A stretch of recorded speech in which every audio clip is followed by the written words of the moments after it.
Welcome to Human Risk, a podcast dedicated to the understanding of human behaviour as a risk. Here's your host, Christian Hunt. Hello and welcome back to the show. If you spent any time on social media, particularly LinkedIn recently, you'll have seen it. A flood of AI-generated clickbait, both posts and comments, and a lot of it isn't very good at all. And that's a problem not just for the people like us who consume it, but also for people producing it. Because when we start outsourcing our creativity to machines, we risk losing something much more valuable than just originality. We risk losing our ability to think for ourselves. So have you ever wondered what happens when cognitive offloading becomes the norm? My guest on this episode has not only thought deeply about it, she's written a manifesto warning of the risks. Zsike Peter is the founder of Vampire Digital, a content agency with a fiercely human heart, known for delivering sharp, human-written copy in a world drowning in AI sludge. But she's not just a copywriter, she's started her own movement. Her new book, Thinkbait, The Definitive Guide to Reclaiming Human Creativity in the Age of AI, is both a framework and a provocation. A challenge to a particular use of AI, the kind that encourages us to stop thinking and start churning out crap. Zsike wants less clickbait and more thinkbait. Now, this isn't an anti-AI conversation, it's a pro-human one. Zsike's argument isn't that AI is evil, it's outsourcing our minds without noticing can quietly erode what makes us human, our originality, our voice, and our agency. I first came across Zsike on LinkedIn, and in a feed full of sameness algorithm-chasing sludge, she's a breath of fresh air. Sharp, funny, fearless, and original. And as you'll hear, she's also got a remarkable story. Born in Transylvania, hence her use of vampire in her business name, she grew up under a dictatorship from which her mother fled, leaving Zsike and the rest of her family behind.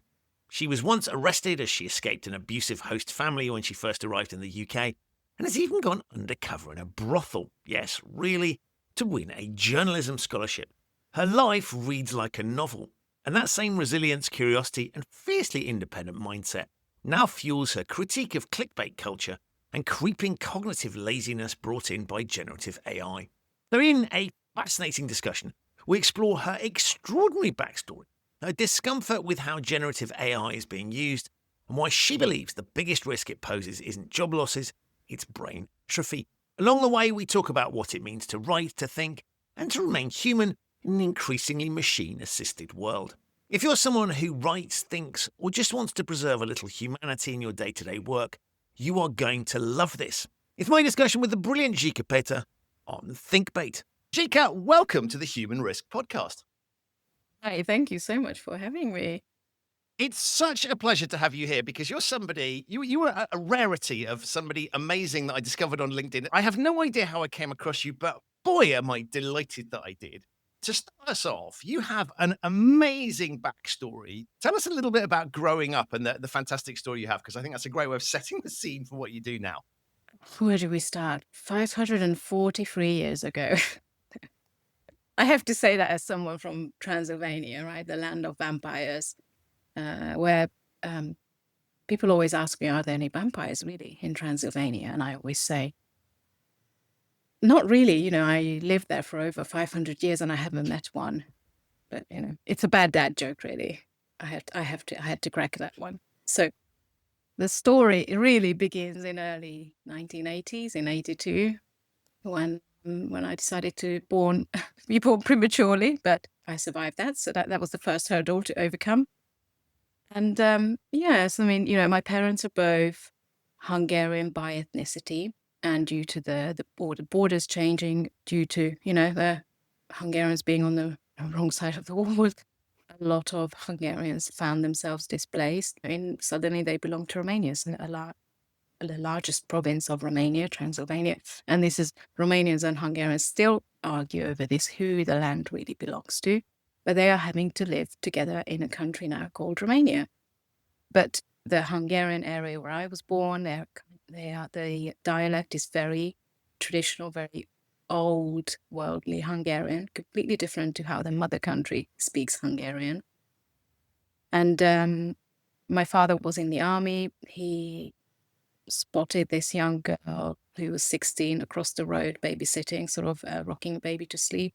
And his way of flirting was that he would wrap up a coat in his arms, pretending he also had a baby to rock to sleep. And that went on for a few days until he was brave enough to go and talk to my mother. And they fell in love, and this was quite a few hundred miles from where my father originally lived, but he was stationed in this small village in the Carpathian Mountains near Maramuresh, which is the area where my mother grew up. My mother didn't speak a word of Hungarian at this point, even though, so she thought she was born into a Romanian family, and that the reason why her and none of her siblings were taught Hungarian was because during the Ceausescu regime, you know, Hungarians weren't allowed to speak Hungarian really in public. So the Hungarians feared the regime. So my grandparents, I suppose, they didn't teach their children Hungarian. They changed the family name, or the children's name were Romanian, and they didn't teach the children a word of Hungarian. And my mother didn't know this until many years after the revolution, that they were in fact of Hungarian ethnicity. Anyway, when she met my father, she didn't speak a word of Hungarian. Luckily, my father spoke Romanian, so they got on. But my mother ended up moving to a completely Hungarian part of Romania. And, you know, she then taught herself Hungarian. And I remember seeing books in her hands, Proust and Dostoevsky, you know, which is one of the most difficult ways of learning any language, let alone Hungarian, which is one of the most difficult languages to learn. So It's not exactly the literature that you typically start with. no, that's right. But she always liked a challenge. So anyway, so that's kind of part of my childhood upbringing is in communist Romania. You know, we had to wear the little red cravat, like proper communism, and socialism mixed into it as well. You know, food had to be anything you've produced as a family had to be given to the cooperative. You couldn't just consume what you produced. And I remember my grandparents hiding pigs in the cellar, for example, and you were hoping that you wouldn't fall out with the neighbors, so they didn't report you to the local authorities. And every Monday in school, we had to watch Ceausescu on the black and white TV in the whole school doing his brainwashing speech. Every classroom had a huge portrait of him, and every textbook started with his portrait. And but you know, you don't know what you don't know anything different. You are born into that system. I obviously my parents were aware that wasn't quite right, because I remember my father saying, you know, if Ceausescu was on the TV, he would say, "Don't tell anyone, but you can go up to that screen and you can spit on it." So yeah, they didn't like Ceausescu. And eventually his own people turned against him. So you know. But before that happened, before the revolution happened, my mother. So one day we found a note from. We were children. We were 6. I had 3 younger sisters, and we found a note saying that I'd gone to buy some jam, and she didn't come back that day, or the next day, or the next week, or the next month. She just disappeared. So really, she was presumed dead, because we didn't know what happened. And I think about 6-7 months after her disappearance, and imagine children, you know, we had to change schools, we had to move in with our grandparents because our father couldn't, you know, he was working full time, couldn't look after us. So my father is a Transylvanian butcher. You know, you have to fear him because he has an impressive knife collection. But yeah, we had to move in with his parents, our grandparents, change school, and then life had to go on, you know. But as a 6-year-old, I remember you're thinking, you know, that's it, like, I no longer have a mother. And as you do, cry yourself to sleep and then get up in the next morning and go to school, and then over the weekend help out on the farm and go do, you know, look after animals. And but like childhood was different back then, but very idyllic as well, but hard. You know, you had to work, you had to get involved in physical work. And then the revolution happened, and a few weeks after that, we had the telegram, the local post office, and it just said, "I'm alive, I'm well, I'm in Hungary, back soon." And it was from. So she was waiting for that to happen to make contact with you again. So yes, the reason why she basically not emigrated, because she, you know, went through the border over 4 days, escaped the country, escaped the regime as a political asylum seeker. And her plan, so that she was only 24 at this time. Her plan with her 3 of her girlfriends the same age, and her brother who was 18, was to eventually bring their families over to, a free democratic country, which was Hungary, just what, wasn't. They've gone through their own revolution. The Soviets had left Budapest, had left the country, and so suddenly the borders all opened up for those who, wanted to go, Hungarians, back to the mother country. But Romania obviously was not open to that idea, so you weren't allowed to just leave the country. So yeah, it took that small group. My mum had 3 girlfriends and my uncle, who was only 18 at the time, about 4 days and nights, and they were, sneaking through the night, swimming through swamps. And my mother retelling me the story. She was the only one who could swim, so she would carry them over one by one, sort of helping them swim across this swamp. And they would wait the day out in trees so that they wouldn't get shot by the militia. And on the last day before they made it over the border, my uncle was just impatient, and he thought, well, I can't see anyone. I'm just going to have a look around. I think we can carry on going, because they run out of food by this point. And he got caught by the militia. Luckily, they didn't kill him, but they beat him up badly, and he was in jail for months, over 6 months. But when the revolution happened, then he was let free. But of course, he couldn't, just make a phone call and tell the family, I know where your mother is. Everything, all the lines were tapped, everyone was listening, and my father would have got into trouble if that got out, because he would have been seen as an accomplice. So it was best that my father didn't know. Yeah, it's madness. If I'm retelling, every time I retell it, it seems like somebody else's life I'm talking about, What an amazing start to life. Thank you for telling that, because I think it's really important for some of the things that come out in your work and the book that we'll come on to talk about. Before we move on to that, my sense is we could speak for hours and you'd have more and more amazing stories. But the other amazing story that I want to pick up on is you've gone undercover in a brothel, which I'm just like, incredible. What possessed you to do that?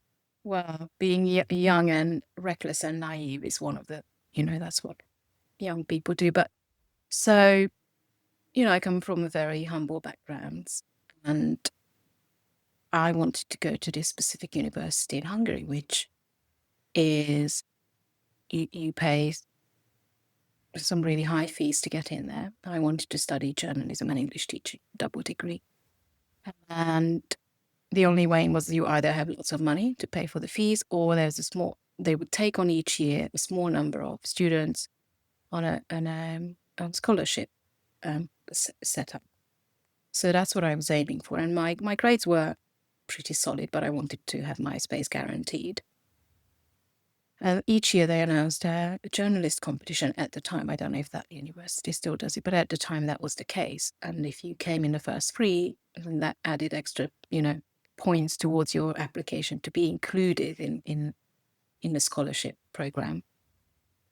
So that's when I came up with the idea, and I think so I had a Hungarian boyfriend, and he was a bit older than me, and he was talking about some Italian friend going to this brothel and finding out that there was a mother of 3 children who was over from Russia and willingly came over to earn money and send money back, and she'd only see her children once a year. And I thought, wow, that story needs to be heard, because so many people assume that, these girls are just doing it for the fun of it, or, I wanted to hear her story, but I couldn't just turn up and say I want to interview some of these girls, because I would have been thrown out. And, and that at the time, and, running a brothel was illegal. I think it's still illegal today, so, and probably, some of those girls were in there against their own will, for sure. They were brainwashed and given all sorts of stuff to just keep them docile. But so I said to my boyfriend at the time, okay, I want to go in, and, I'm going to dress the part and present. They also had dancing girls, and I'm going to say, I'm interested in dancing here. But I looked ridiculously young for my age. So I had to just really heavy makeup, get some appropriate clothes, appropriate clothes, looked apart. And we went in. The whole place was chilly. You could cut the smoke. They had the bar area and a few sort of small stages with poles, girls pole dancing. And big, mean-looking guys on the doors and inside, overlooking the whole thing. So we went in, asked for a drink, and I said to one of the girls, so the girls who were working there were also they were doing a bit of everything. They were waitressing as well in just hardly any clothes. And I said to one of the girls, I'm interested in possibly, applying for, dancing here. Can I speak with a couple of you just to find out what it's like working here? And she looked kind of, I'll find out if we can. But yeah, sure. And she went over to the bar, and there was a guy, and I could see that they were looking at us and sort of pointing and talking. And then she came over and she said, yeah, that's fine. She sat down.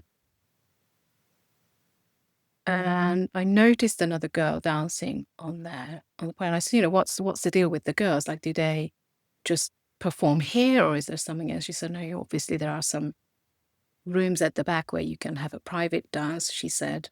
She didn't say any more than that. And I said, can I have a private dance by the back? She looked really shocked. And really, yeah, well, that's the best way to find out, to experience it, whether this is for me. And yeah, obviously I needed a drink or two to be able to be that brazen. But I wanted to have my composure together still, so I was able to ask the right questions. And the girl or the woman that I pointed at happened to be that mother of 3 children from Russia. So when we went in the room, and there was just a curtain, really not proper. That loud music was playing, and there was the bouncer outside. And the woman wasn't getting ready to do her dance, and I said, you don't need to dance for me. I just want to have a quick chat with you. And I just said, I just want to hear your story. Why are you here? Why are you doing this? I'm just really intrigued.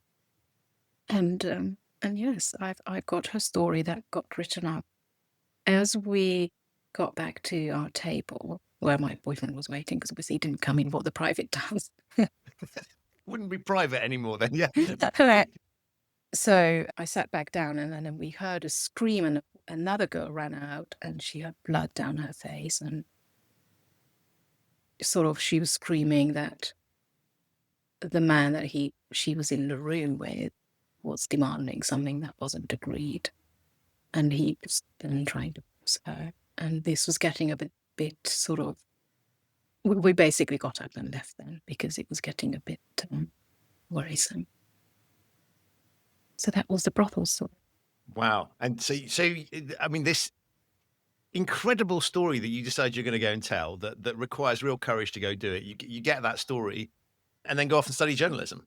So yeah, it worked for you. I submitted it, and I got third place in a journalistic competition, and I ended up in this university I wanted to go to, where I realized that my English was rubbish. And it was, it was good in comparison to most Hungarians who only ever studied English in Hungarian schools. But most of the students in that school just came back from their gap years from the UK or the US. So their English was far, far more advanced than mine. And I was struggling. So after a year, I thought, I think I need to go to the UK as an au pair to learn English properly. And so I did. And I never went back. Wow. And talk a little bit about your career that sort of takes you to where you are now. What did you go and do? So Hungary wasn't part of the EU, wasn't a member of the EU at the time when I moved. That was in 2002, yes, when I first ended up in London as an au pair, and that went badly, because turned out I ended up with a family who was blacklisted by all the au pair agencies. But I just found a little ad online, and I wrote to them, and they wrote up a letter which allowed me to have a visa as an au pair on. But yeah, they didn't pay me. There were some we ended up having to call the police after 3 months. And then the police didn't believe me because I was a little 19-year-old Hungarian immigrant. And the family I was working for, the mother was a visa issuing officer at Gatwick Airport. So she accused me of stealing, which they didn't find anything in my bags. And then she said I can't leave because I would be classed as an illegal immigrant if I left. Because she wrote the invitation letter, that's why I have a visa. I knew that wasn't the case. I looked into that much. But the police officers couldn't reach the Hungarian ambassador at the time. So they were more inclined to believe her. But I was adamant by that point. I said, I don't feel safe. I would like to go. One of my friends was in Bristol and she knew of a family who were looking for an au pair, and they were there. They arrived to pick me up with my suitcase, but she wasn't going to let me go. So the police officer said, well, the only way you can leave this house, you either stay until we find out, what your legal status is, or you can come with us, but we have to arrest you until we find out what legal status is, because otherwise we can't just take you. So I said, fine, arrest me. And they read my rights. So that's my story. I got arrested once. I'm such a criminal. I love this. This is such a I love the way you tell the stories, which is relevant to what you do now. But it's just such a rich tapestry that I think really informs, as I think about, and we'll come on and talk about these things, but as I think about you and what you do and how you express yourself, this hinterland I think is really significant because I think it points towards a curiosity, a sense of adventure, a willingness to kind of roll with things that lots of other people might walk away from. And I think that's really significant in terms of the joy that you bring to what you do. I suppose it's about healthy risk-taking. And you could argue that some of those risks could have gone wrong, But the fact that I ended up with a family who they were blacklisted by all the major au pair agencies. Well, if I'd gone to any of those au pair agencies, I would have never ended up with them. I just found an ad on. So things could have gone wrong, when they invited a family member over from Nigeria saying he would make a perfect husband for me. That's when I thought, okay, this is alarming. I need to get a business. So, yeah. So I was then thinking, well, deal with that or get arrested for a few hours because I know I've done nothing wrong. That was my logical thought process there.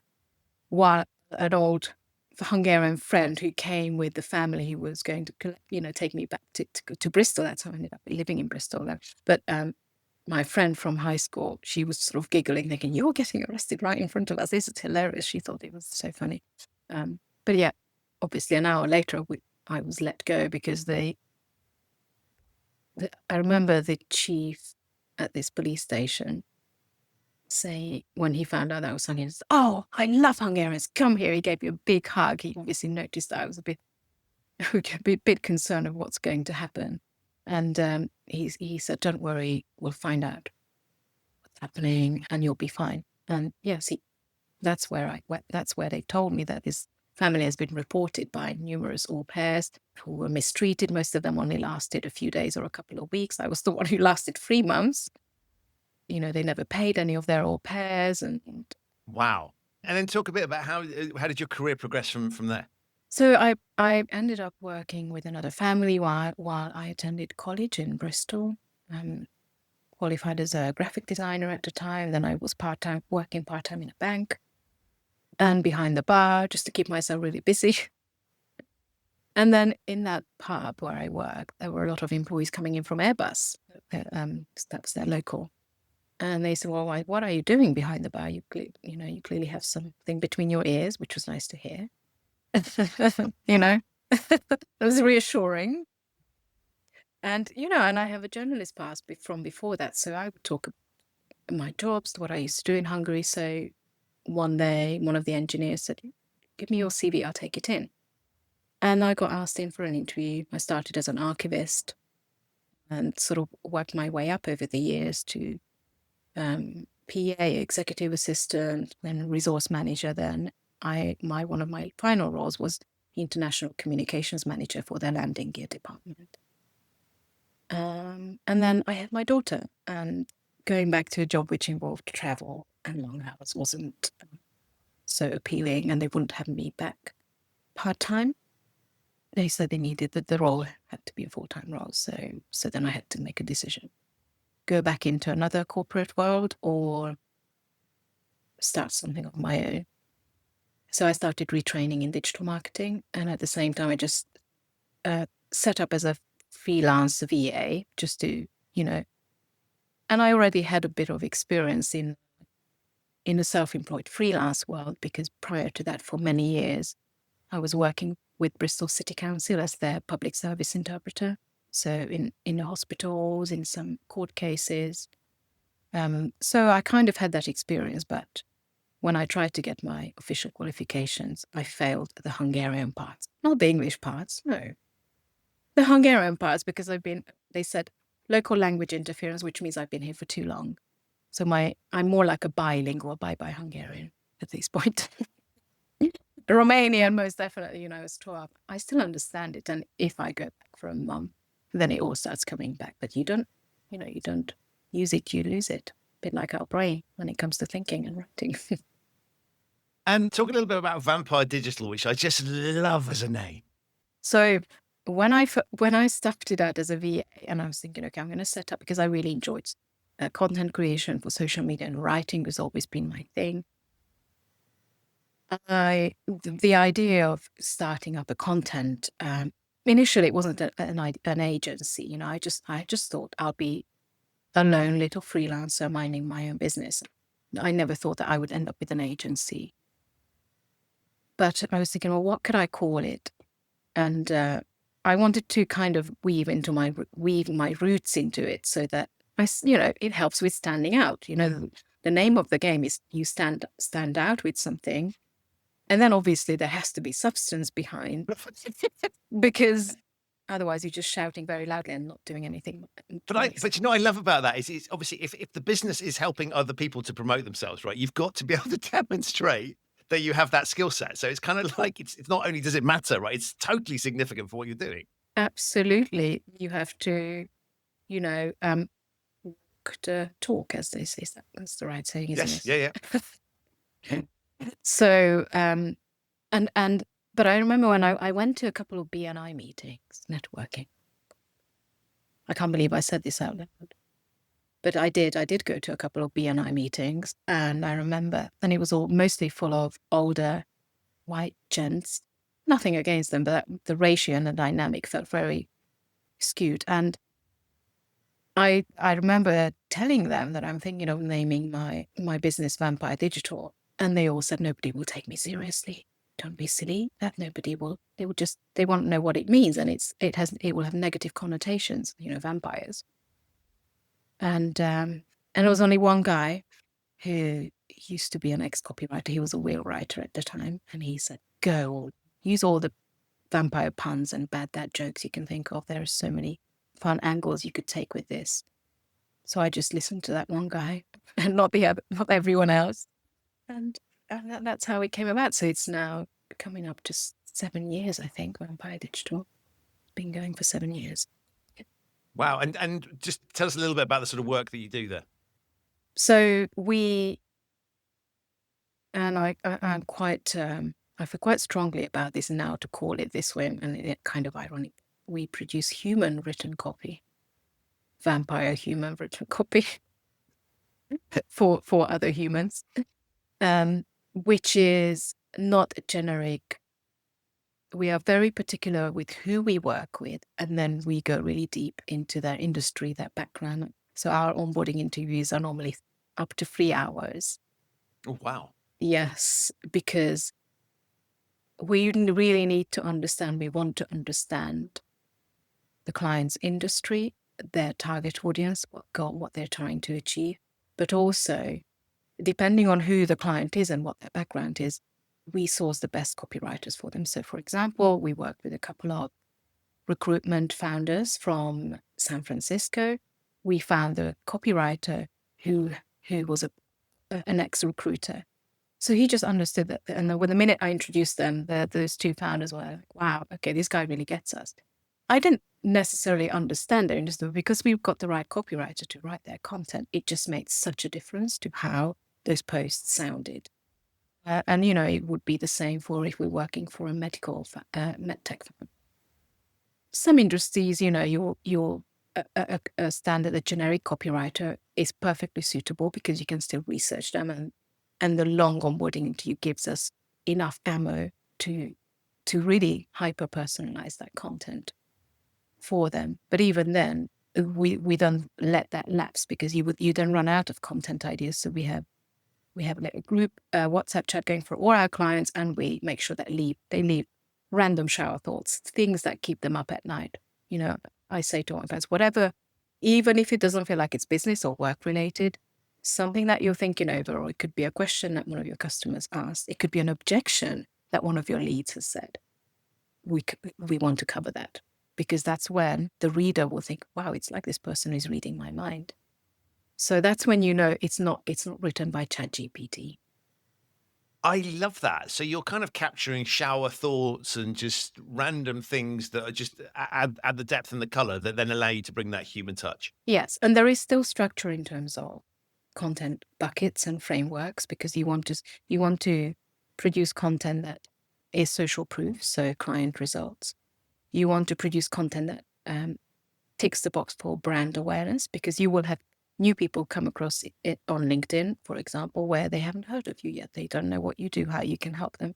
So you constantly have to keep, and as you're expanding your network, this is the other part of this content game, is that if you don't have the right audience reading your content, you're just throwing money out the window. So we also make sure that all our clients have the right audience. So we add them, we use Sales Navigator, and we find their target audience, and we add them on a weekly basis. And then the way the algorithm works is it will keep serving your content to the people you most recently interacted with, the people who you regularly interact with, but also the people you recently connected with. And if those people are highly relevant, then they're very quickly going to warm up to the idea of working with you, because you're showing through the content that you know what you're talking. Which brings us nicely to how I discovered you. I can't tell you exactly how, but it's your content that just, as it should do, right? If you're good at your job, clearly your personal content is going to be really strong. And it's just super engaging, which is a beautiful segue into Thinkbait, which is your new book, but also the concept that you sort of operate under. Tell us a little bit about the name, what it means, and how you came up with it. Yes. So I started, there is a prelude to this. When ChatGPT came out, I thought, well, this could decimate my business. So better the devil, I went down the rabbit hole of knowing everything I can know about it, including writing with it. And initially it seemed like, oh, this is great. This is going to save me time and money. And over a course of a few months, I noticed that when I had to even just write a comment, just a simple comment, my brain was just like, oh, hang on, I want to say something here that I would have normally found it easy enough to kind of prompt myself and type it in. And I was reaching for ChatGPT, write me 5 different comments for this post. So I spotted this kind of laziness in my thinking, and then that was affecting my writing, because writing is thinking in action. You cannot write without thinking first. So alarm bells. I'm thinking, well, okay, this makes sense. This is a bit like not going to the gym. I'm irregular. I'm a fitness fanatic. And I know that if I don't go to the gym over a period of time, the loss of that muscle, and it happens much faster than gaining it. So surely it must be the same with your brain, of course. And, I was so into ChatGPT that at some point I even started building custom GPTs for my clients. And I was thinking of selling that to them to make their life easier. And I was thinking, well, if they are going to go down the ChatGPT route anyway, they will leave my business. So I might as well offer them this service. And it might cost, it's going to earn me less money, but then I could have more clients. Quantity over quality route.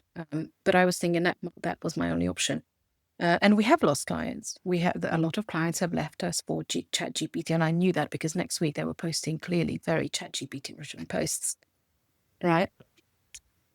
So, but then I started talking about my concerns. So my posts have changed. I thought just cold turkey, just go back to writing them myself. And I started talking about how this is affected. And I had some people call me out saying, well, you're such a hypocrite because you went all in on AI and now you're doing a U-turn. And I did a U-turn before most. I'm noticing now recently more and more people are talking about this. But I started this over 10 months ago. And I thought, and I remember I think it was last year, September, I was browsing, I was scrolling LinkedIn, and it was just one clickbait post after another. I would click on read more, and it was just all empty fluff, clearly AI generated. And I just thought, I'm so tired of clickbait. I want something that makes me think. I want Thinkbait. That's how it was born. Now, and it turns out I'm not the first person to use that word. Some other people, when I looked it up, but no one's been sort of using it in this capacity, in this context. And it's not a brand. So I made it into a brand. I applied for a trademark with the IP office and I got it, which I'm really pleased about. And yes, I'm now, I'm building a movement around it. I feel like it needs to be something like that. At the risk of sounding a Luddite or anti-progress, which I have been called a few times, but this is specifically, my argument is specifically against large language models being used as an extension or a replacement for our thinking, and then for writing, any form of writing. Okay, if it's, if you want to make sense of some dry data, fine. That's. But if you're resorting to using ChatGPT, even for day-to-day communications, it would just erode. There's going to be a cognitive debt that you end up with, for sure. And I love this idea that you're not allowed to change your mind, right? So you spent a lot of time looking at this, and now you're flip-flopping. And I'm like, surely the logical thing to go is you've spent a lot of time looking at it, which is why you're in the position to draw the conclusions that you have. It just seems to me to be a mad accusation, because you're not denying that, pretending you've never looked at it. It's precisely because you have that you're able to make the points that you make. Yeah, absolutely. How else can you make that judgment, have that, deduce it from it all if you're not inside the system, so to say, to experience that and know what it's done to you. And then you can also, I can also tell some of the really popular LinkedIn creators and some excellent writers have totally lost their voices because they decided to automate it for efficiency and time, and they lost their ways and they are struggling now. I will not name names, but I've lost respect for some of the large creators who used to be excellent at their craft. It's such a shame to see this, and I hope they'll have a U-turn at some point. I was sort of trying to look for parallels, and the fitness one is a good one. The other one that occurred to me was sort of, if I look at microwave meals or fast food versus proper cooking or slow cooking is almost the way you talk about it. That's sort of what you're pointing towards, right? Is that it's almost like it's a truism that we know, which is if you don't put an effort in, you might look like you've got a result, but it's not satisfying in the longer term. No, absolutely. So because there is no real ownership and agency, and then you can't explain your stance really well. If you are not the originator of that opinion, of that piece of work, and somebody asks you about it, you cannot explain it in a manner that truly goes into the nuts and bolts of what you've just written there, because you haven't actually written it. If you haven't had to go through sitting with that complexity of connecting the dots and then coming to a conclusion, you can't explain your work. And so people can sense it. You could try and memorize some of the words that you've written, but people can sense it even if they can't quite put their finger on it. And that it can look stylistically and grammatically correct, but it doesn't. There is a disconnect, and it's all very surface level as well. So what you're also pointing towards is this point about individuality, and I think this chimes with a something I've been reflecting on a lot, which is particularly if in the 21st century, as we, what do careers mean? The skills that we have as humans, as our own individual experiences and what we bring to the table. And therefore, the way to make yourself unique and different, and therefore not to produce standardized things that are copyable by other people, is to double down on who you are. Yeah. And so it seems to me to be very much in train with that, with looking at the world and just sort of saying, actually, I think the human superpower going forward is not to be generic, it's to be individual. And we're Yeah. permitting people to do that more in civilized societies. And so you're really tapping into that idea. Yeah, absolutely. I think, up until very recently, marketeers would say that we're in a creator economy. Create more, create faster, post multiple times, be everywhere on all the channels. And that's how you kind of gain traction, claim that the digital land, the digital land grab, kind of appear everywhere and shove yourself in everyone else's face. But I think now, because that's so easy to do with ChatGPT, and it's just adding to the sludge of 50 shades of beige nonsense that I literally. like. Exactly.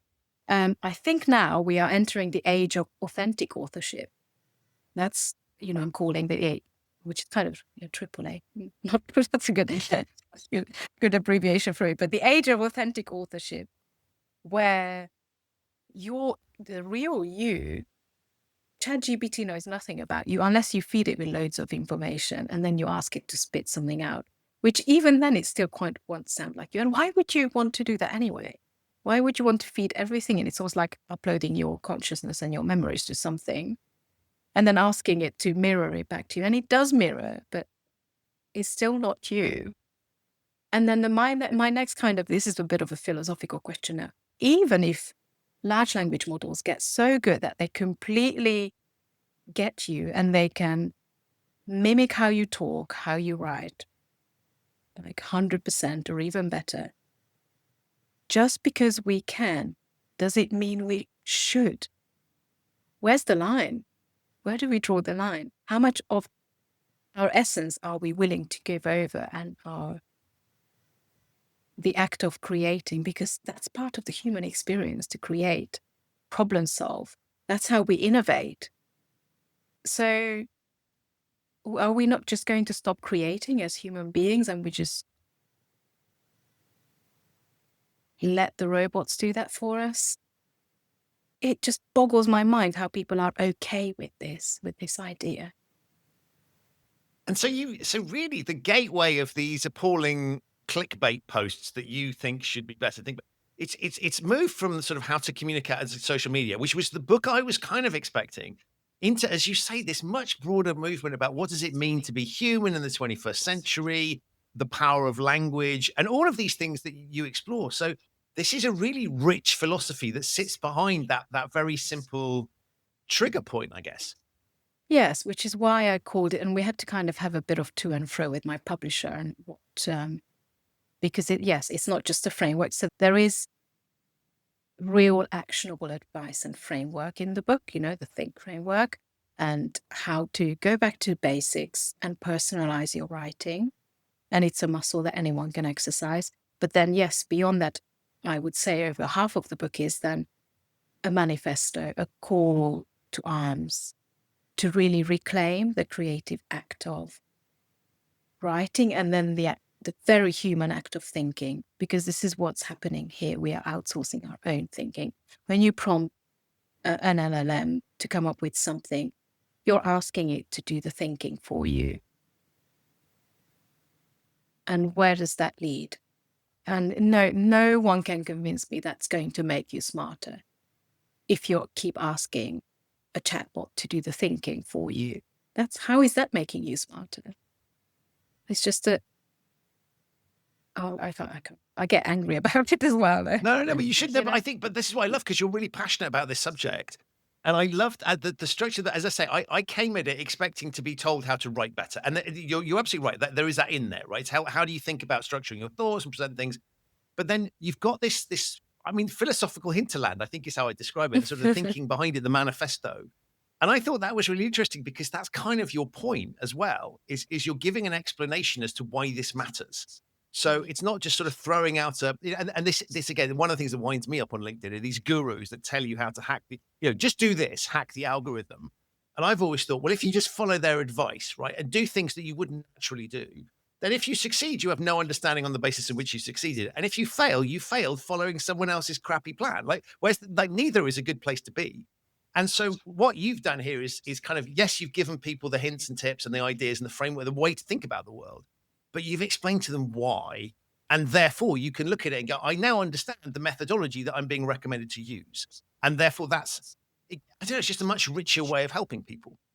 Yeah, thank you. I feel so. And also, for me, the longer term effect of, how we are coexisting with large language models, how much of ourselves are we handing over, and our thinking, our being, our creative processes, is going to have a huge longer term effect on language. It's already affecting our language. There's the AI, the algorithmic accent that we are now noticing creeping into, especially the younger generations, everyday communications.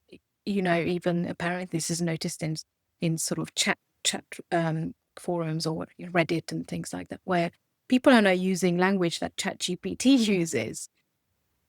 So then you would think, well, who's influencing who? Who is influencing the data, right?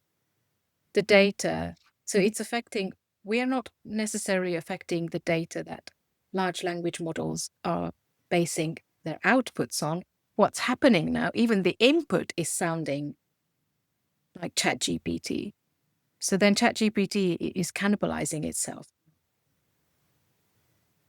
It's just so the average of average is that it comes out with, it will just keep getting worse and worse. That line of what the average means keeps getting worse.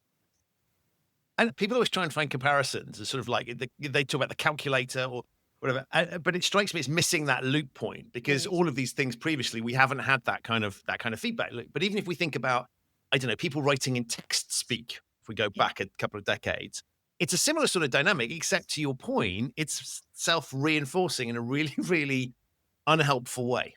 Yeah, because it keeps telling you how amazing you are, coming up with all these ideas that it came up for you. It's just, and the scary part is how it's affecting our language, and language creates culture. So this is diluting culture long term, and it's affecting how we are raising our future generation, how we're raising our children.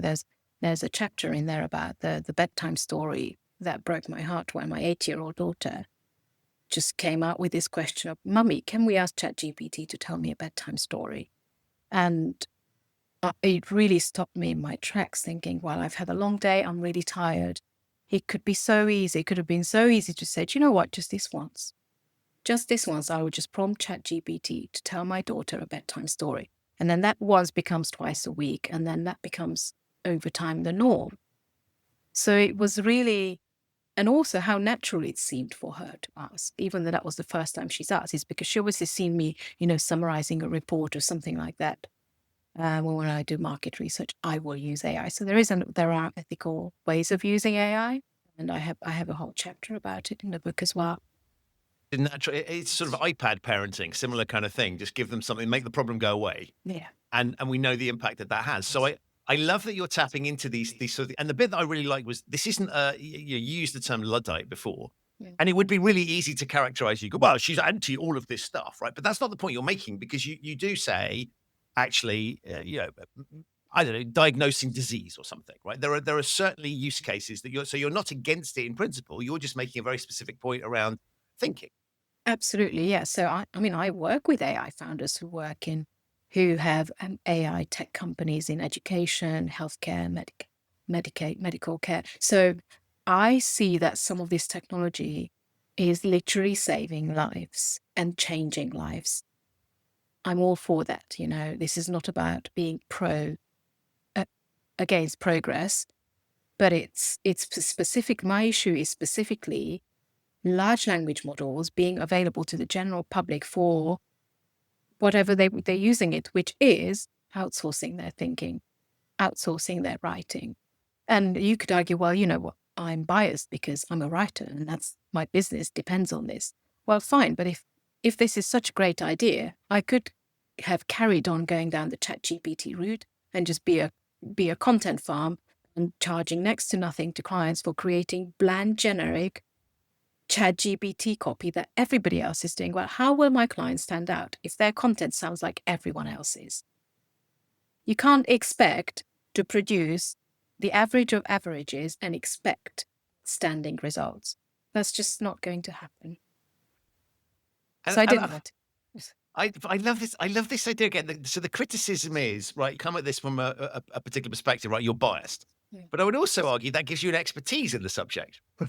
So it's kind of like you're able to make the points that you make because you've studied this and you work in this field. And so, yeah, of course, we should, as ever with narrators, right? Let's just question what's behind this. But I don't think that invalidates your expertise. I think it's a lens that one should think. If, as I listen to you, and this is entirely in your manifesto, right? Is as I listen to you, I should be thinking about what you are saying and judging it critically. That is your entire point. So almost people that criticize you are missing the point of what you're saying. Yeah, and it's easy for them to point, and that generally the people who criticize me are some sort of, they are founders of some sort of AI-powered solution kind of business. So I could then argue, well, you're clearly biased because you are selling your AI-powered solutions to your clients. So there's obviously this little game of chess, but I'm pretty good with words, so I fight back with my all. Because this is to me like I'm a dog with a bone when it comes to this, and I may be proven completely wrong, but I feel like I stand for something ethically, and I have to talk about it, and I have built a small platform. I get to talk about it. What's really reassuring is that so people from academia are paying attention and they are supporting me, and it's getting to the point where I may have an opportunity to use part of the book for a PhD program. Oh, wow. So that, talks with a couple of universities about it at the moment, but it wasn't my idea. I got invited to consider it. And I think that's a really good illustration. Sorry, that's a really good illustration of where we can see the dynamics you're talking about manifest themselves. Naturally, if you're a kid, right, you've got to write an essay. Right. Am I going to spend the time writing the essay, right? Or am I going to get my digital friend to do it, right? You can see the temptation that's there. And of course, it's academics that are having to handle and respond to that and recognize that. So it's almost it's an audience that will understand the point that you're making, but also they're seeing this happening, right? Because of I guess it's partly because of the formative nature of that environment, but also it's the most obvious place for it to manifest itself. Yeah, absolutely. And, there are no clear top-down governance or guidelines around AI education and AI literacy at the moment. There is a lot of to and froing and politics involved, because on the one hand, our politicians feel like we have to keep up with the likes of China because China will not be considering ethics and ethical use of AI. And it's a bit of the new arms race, but this is not real AI. I keep having to remind people that this is still a glorified chatbot. It has no intelligence. It's predictive. It produces the best possible answer based on the data biased humans have fed it. It cannot logically reason, and in fact, it hallucinates and makes a lot of mistakes.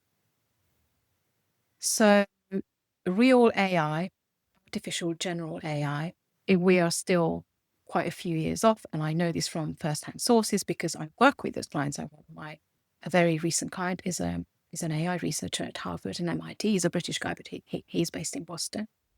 And I have interviewed a few experts who have come from that world or work in that world, and they are concerned as well how the public is using this technology and how they perceive it. And that's because there are a lot of tech bros who've pivoted from crypto and NFT and left, I call them the ex-Twitterati hustle broligarchs,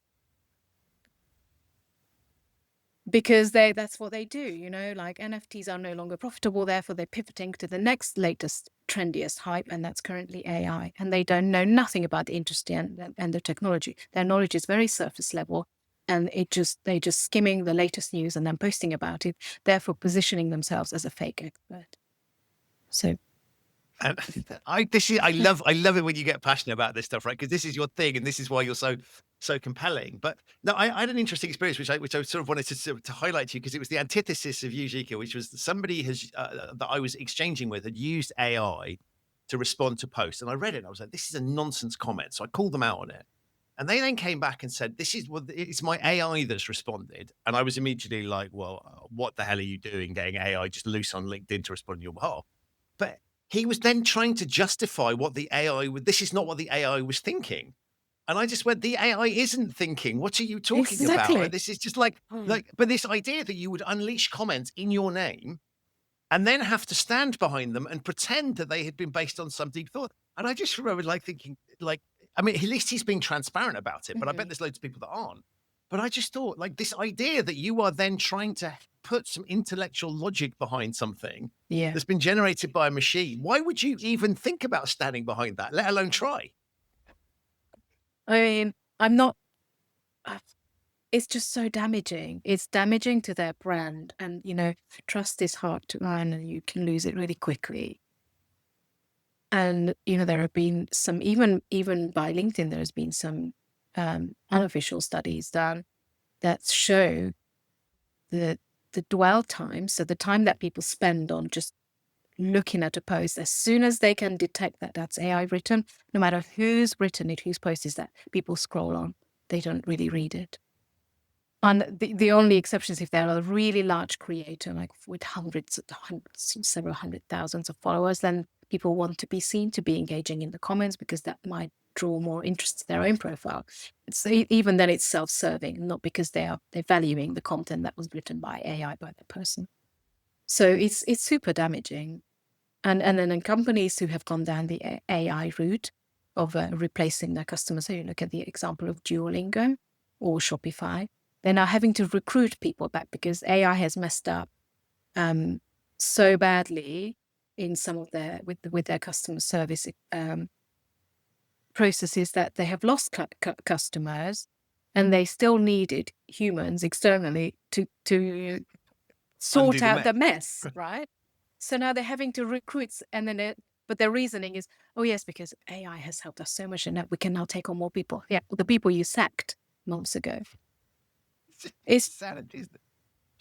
And you said something before that I wanted to pick up on, which was fascinating. Was you said I'm good with words, right? And you absolutely are, no question about it. But there was a page in the book that just gave me pause for thought, and it's such an obvious point. You were like, "This book is written in my third language," and I loved it because I just sort of went, "Well, I know that," and then I went, "Whoa, hold on a minute, that's just worth reflecting on." And I'm really struck by you write amazingly in a language that was not your mother tongue. How have you developed that skill? Because and there are a few other people I know that sort of take to these things like the proverbial duck to water, and you read it and you just write. It feels, and I know it's not because you talk about the work that goes into it, but it feels effortless to read. It's really well done. And this is not the language that you grew up with. I mean, that's just an insane point. How have you managed that? So this goes back, I guess, to being brought up in a bilingual family, because as I explained earlier, so my mother didn't speak Hungarian when she married my father, and she learned Hungarian over the years, but very early on, she wasn't even 18 when she had me, so she wasn't speaking much Hungarian at the time. So I grew up in a bilingual family, and then nursery and school was bilingual too, and that just. And this is proven. I've been into linguistics for a number of years because I was interested in translating books at some point, and I was trained to be a literacy translator. And it just rewires your brain in a way that you find learning other languages much easier. So, I grew up learning also Russian in Romania, and then had to learn German and English in Hungary. So those were just part of everyday life. That obviously I haven't mastered all of them to this point, because the best way to learn a language is what they call immediate immersion, which is go and live in the country and learn the language there. So, but now by this point, I've lived here for longer than I lived in both of my home countries, right? So I spent 12 years in Romania and then 7 years in Hungary. But I've been in the UK for 23 years. So in a way, are you thinking in English? oh yes, I would say this, and I know when that happened. After about 5 years of being in the UK, living in the UK, I started dreaming in English. And then, I'd wake up and I'd think, okay, today I need to go to the post office, do this, do that. All those thoughts were coming in English, and that I picked up on that.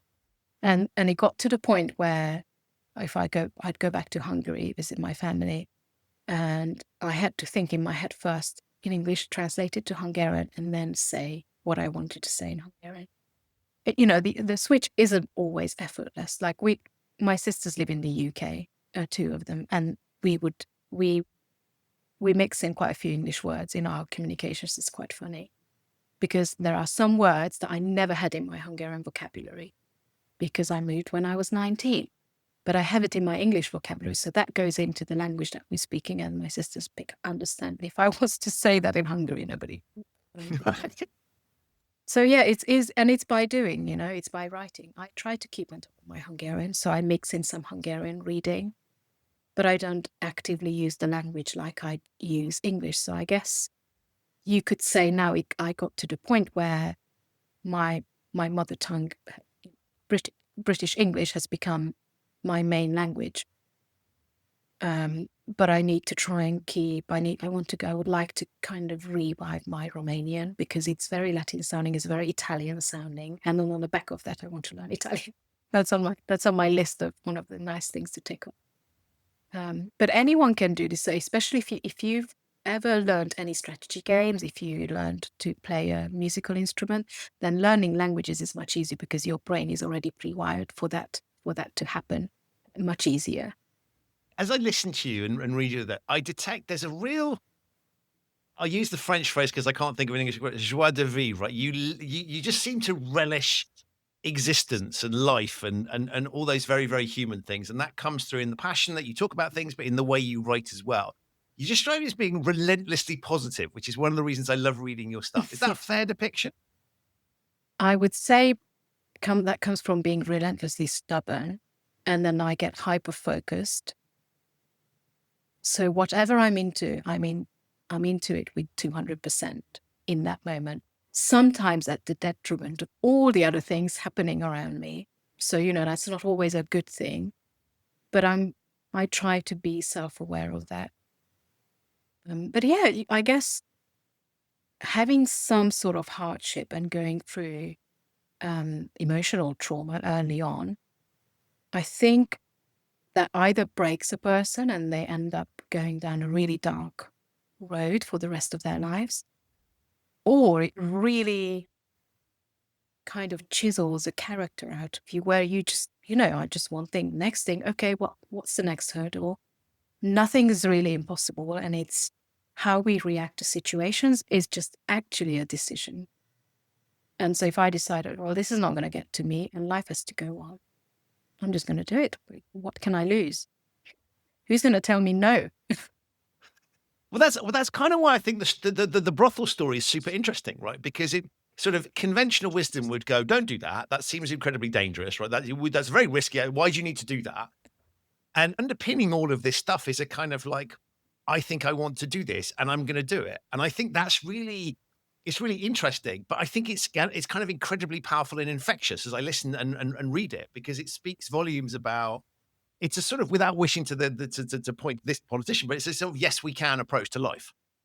I think a lot of it comes down to model, what your parents modeled. And I think because my mum was that rebellious person who's like, I don't care about Ceausescu, I am going to do this. And the reason why my father was unaware, because if she told my father would have been the voice of reason. Well, don't be silly, this is risky, and you have 3 young children. And I know, my mother did get judged by the family because, well, she's left 3 young children behind, but there was a really strong drive. And this is what most people who leave their home country, they don't leave their home country where they grew up and where all their friends and family live because they want to go and conquer another land and I'm an immigrant, I'm going to come and take your jobs. That's not why people leave countries. They leave because it's because of hardship. It's because they want to make a better life for themselves, for their children.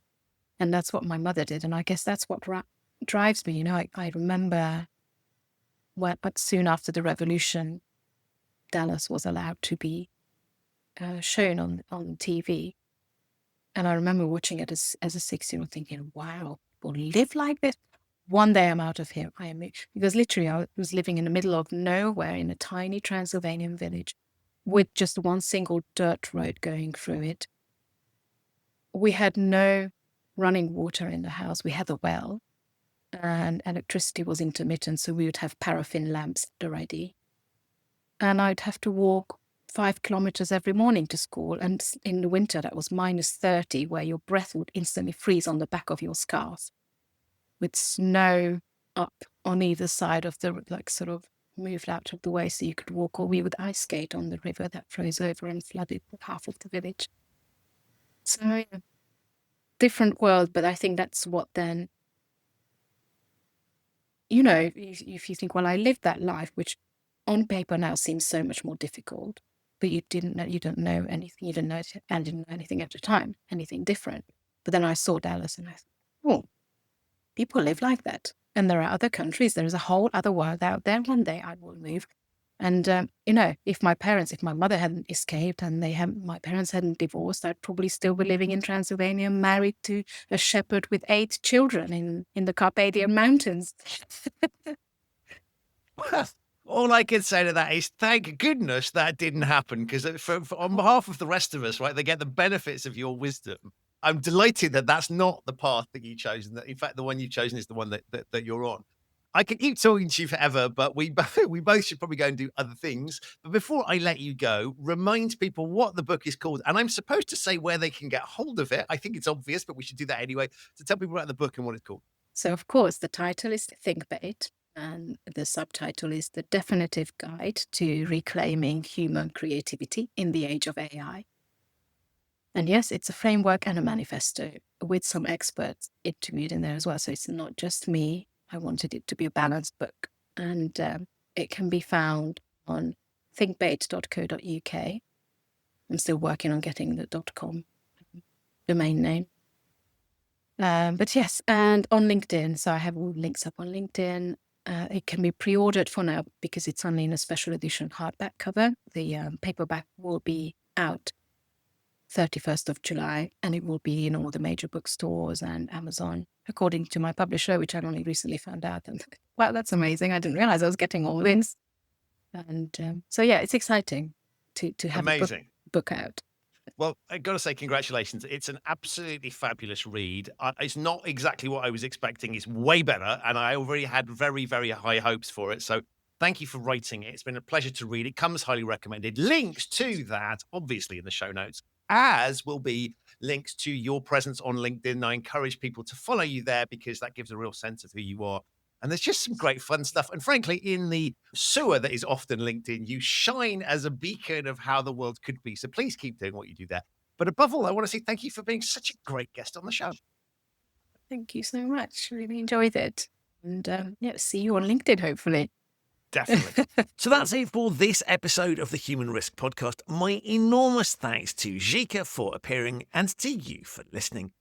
To find out more about Zsike, her business Vampire Digital, and her new book Thinkbait, The Definitive Guide to Reclaiming Human Creativity in the Age of AI, have a look in the show notes. There are links to all of those there. If this is your first time listening to the Human Risk Podcast, thank you so much for joining me. You can catch up on all of the episodes that you might have missed by visiting the show's website, which is humanriskpodcast.com, and subscribing wherever you get your quality audio content. It's available on all of the major podcasting platforms. If you like the show and have yet to leave a rating or review for it on whichever platform you're listening on, please do so. It really, really does help. I will be back very soon with another episode of this show. But in the meantime, stay safe. And remember, in a world of clickbait, there is also Thinkbait out there. We just have to find it. And if you're using generative AI, have a think about whether you're outsourcing a little bit too much. But above all, thank you so much for listening.